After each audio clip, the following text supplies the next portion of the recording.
जय श्री राम मित्रों, बाबा का आशीर्वाद इस फिल्म चैनल पर आपका स्वागत है। मित्रों, पति पत्नी का संबंध कितना मधुर होता है। कैसे शास्त्रानुसार शादी के बाद 7 फेरे लेकर वो अपने वचनों में बंधित होते हैं और उस पवित्र बंधन के द्वारा कसमें वादे दिलाए जाते हैं। अग्निदेव को साक्षी मानकर कैसे उन्हें फेरे लेते हुए वचनबद्ध किया जाता है।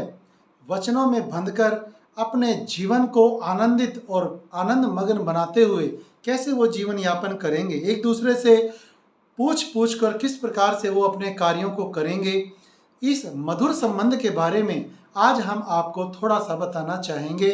कैसे देवताओं में भी पति पत्नियां अपने इस संबंध के चलते एक दूसरे का कितना आदर सम्मान करते हैं। यदि आप सिर्फ किसी देव को ही पूजते हैं और उनकी पत्नी को देवी रूप में नहीं पूजते तो आपको पूरा लाभ प्राप्त नहीं होता। आप जान लें, इसी श्रृंखला में हम सबसे पहले आपको बता रहे हैं कि जो अग्निदेव हैं उनकी पत्नी का नाम स्वाहा है। जब कभी भी आप हवन में अग्निदेव को आहुतियां देते हैं तो अग्निदेव का यह कार्य है कि जब आप किसी मंत्र का उच्चारण करते हैं तो उनकी पत्नी का नाम स्वाहा हर आहुति के अंत में लिया जाता है, जिससे अग्निदेव अपने पति पत्नी के संबंध के चलते आपके द्वारा दी गई सभी आहुतियों, फल फ्रूट या वनस्पति के द्वारा जो आप आहुति प्रदान करते हैं वह जिस देव को देना चाहते हैं तो इन पति पत्नियों अग्निदेव और स्वाहा देवी के द्वारा कैसे उन देवी देवताओं तक पहुंचा दिया जाता है। इसीलिए आपने आज तक यज्ञ हवन में आहुति देते समय स्वाहा जरूर उच्चारण किया होगा, परंतु आज इस ज्ञान से आपकी वृद्धि हुई है। ज्ञान वृद्धि होकर के आपको पता चल गया कि अग्निदेव की पत्नी स्वाहा के कारण हर मंत्र में स्वाहा लगाया गया है। आहुति देते समय जब स्वाहा कहकर आहुति दी जाती है तो वह आहुति आप जिस इष्ट को देना चाहते हैं अग्निदेव एवं उनकी पत्नी उस भोग को उस देवता तक पहुंचाने का कार्य करते हैं। अग्निदेव की पत्नी स्वाहा वह दक्ष प्रजापति की पुत्री हैं, इसलिए कहा जाता है हवन के समय स्वाहा बोला जाए तभी आपकी आहुति से उन देवताओं को वो अन्न, धन, जल, फल, फूल या दीप आदि या घी या सोमरस या शहद जो भी आप अर्पण करते हैं वह उन देवताओं तक पहुंच जाता है। भोग आहार सब कुछ ये देव और देवी पहुंचाते हैं। अग्निदेव के वाहन के रूप में भेड़ को जाना जाता है। इनकी संतान 3 पुत्र हैं जिनका नाम है पावक, पवमान और शुचि।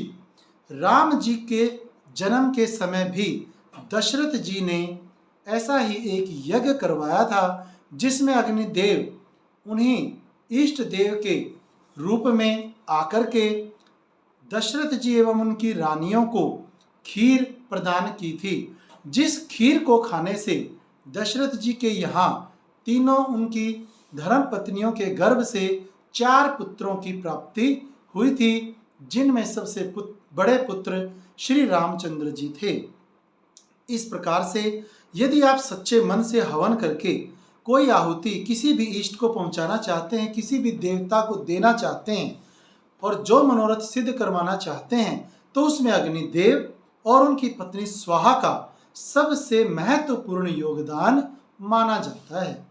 इसी तरह से दूसरे देव हैं पवन और उनकी पत्नी पवन देव वायुदेव की पत्नी स्वस्ति हैं। श्वास जिन्हें कहा जा सकता है दूसरी भाषा में, इसलिए वायु है तो श्वास है, हवा है तो यदि आपके द्वारा सांस लेने में, श्वास लेने में वायु को आप ग्रहण करते हैं तो ही आपका जीवन संभव हो पाता है। तो इस प्रकार से वायुदेव और श्वास उनकी पत्नी जो देवी रूप में हैं उनके द्वारा आपके जीवन में संसार के सभी जीव जंतुओं का जीवन संभव हो पाता है। जब तक उनकी श्वास चलती है, पवन देव की पत्नी श्वास जब तक दोनों एक साथ हैं तब तक आप जीवित हैं। इनके पुत्र बहुत बलशाली होते हैं। आप जानते हैं पवन देव के पुत्र हनुमान जी भी हैं और पवन देव के पुत्र ही दूसरे जो आपने सुना है भीम, वो भी इनके ही पुत्र थे, जो विश्व प्रसिद्ध हैं कि कितने बलवान और बुद्धिमान भी थे। इनके पुत्र उन्हें माना जाता है। इनकी उपासना से आपको बहुत ही बलशाली संतान उत्पन्न होती है। यदि आप पवन देव और स्वस्ति देवी श्वास देवी का पूजन, आराधन, उपासना, व्रत करते हैं तो आपको भी ऐसी ही बलशाली उत्तम संतान की प्राप्ति के योग बन जाते हैं। उनकी एक पुत्री है जिसका नाम है ईला। ईला ध्रुव की पत्नी है। पवन देव और स्वस्ति दोनों को ही एक साथ पूजा जाता है। इस प्रकार से हैं तीसरी श्रेणी में यज्ञ देवता। यज्ञ देवता की पत्नी का नाम है दक्षिणा। आप ये बात तो जानते ही होंगे कि हमारे धर्म ग्रंथों में कहा जाता है जब कभी भी आप कभी भी यज्ञ करवाते हैं तो यज्ञ करवाने से जब आप पूर्णाहुति दे करके ब्राह्मण देव या शास्त्री जी को भेजते हैं तो उन्हें दान दक्षिणा जरूर दी जाती है। हर हवन यज्ञ के बाद यदि आप दक्षिणा नहीं देते हैं तो वह यज्ञ पूरा नहीं माना जाता।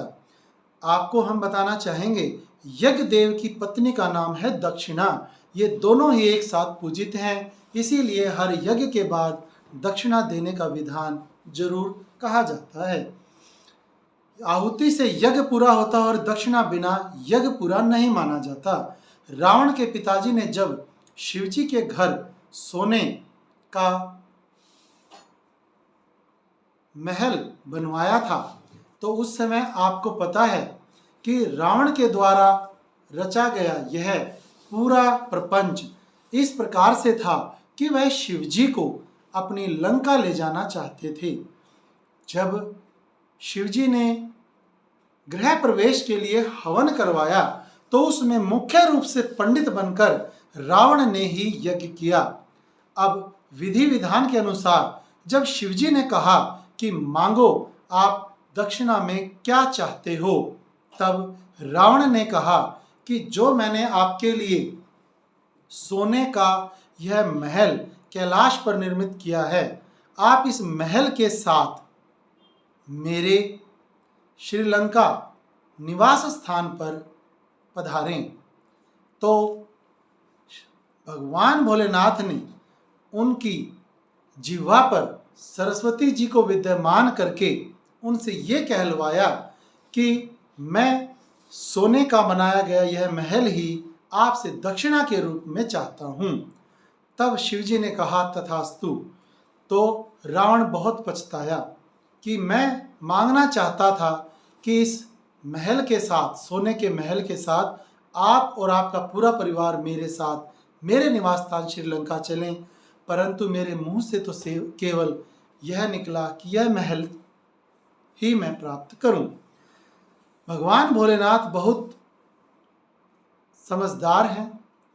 उन्होंने अपनी पत्नी के कहने से उनको सोने की महल की बनवाई तो जरूर करवाई, परंतु रावण ने जिस युक्ति के साथ माता के उस वात्सल्य को भगवान के द्वारा बनाए गए उस विधान में जब यज्ञ के बाद दक्षिणा के अंदर उसी महल को मांगा, तब भी उसने यही कहा भगवान मैं तो आपको इसके अंदर रखना चाहता हूँ और इसीलिए मैंने कहा कि मैं इसे मांग रहा हूँ, आप इसी महल में रहते हुए मेरे साथ मेरे घर चले। तब शिवजी ने कहा कि तुमने सिर्फ महल मांगा है तो मैं सोने का यह महल तुम्हें देता हूँ, परंतु माँ पार्वती की आज्ञा से उन्हीं के रहने के लिए बनाए गए इस महल को जब रावण ने मांग लिया था तो माँ पार्वती ने उन्हें यह कहा कि भले ही तुम यह सोने का महल मेरे लिए बनाया गया था और स्वयं लेकर जा रहे हो, परंतु तुम्हारा परिवार कभी भी इसमें नहीं बस पाएगा।